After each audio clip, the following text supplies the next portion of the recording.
sommes arrivés au raisonnement suivant. Ce que les hommes ne font pas volontairement est plus valable que ce qu'ils font volontairement. Ça relève ce que j'appelle la théologie du judaïsme. Il y a ce qui a été formulé, ce qui a été annoncé, ce qui a été accepté par avance, et ce qui se fait malgré tout en dépit des volontés et des attentes des uns et des autres. Donc plus on attend quelque chose, plus c'est suspect. Parce que si on attend, c'est que ça vient des hommes. Si on n'attend pas, ça vient d'en haut. Donc là, on a un phénomène tout à fait intéressant. Annoncer quelque chose, préciser ce qui doit arriver, c'est contre la volonté de Dieu.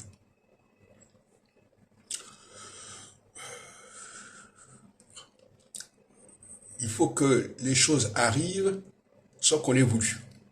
C'est ça qui permet d'accéder à la subconscience. Plus on a été formaté, non pas subconsciemment, mais surconsciemment, plus on a été formaté par la société, plus on a été conditionné par la société, et moins c'est valable.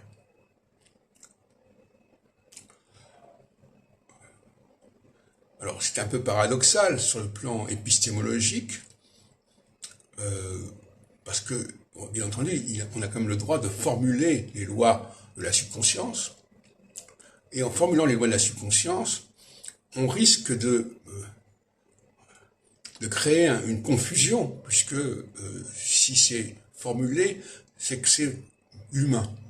Mais il y a une sorte de moyen terme entre ce qui est formulé par les hommes de façon délibérée et ce qui est décidé par la loi divine, c'est justement l'astrologie, c'est-à-dire la connaissance de ces lois, mais en même temps, c'est ça le point délicat, il faut que cette connaissance de ces lois ne soit pas le fait d'une conjoncture, d'un calcul politique quel qu'il soit, mais quelque chose qui s'impose à la conscience, qui s'impose au comportement, et c'est là que le débat se situe.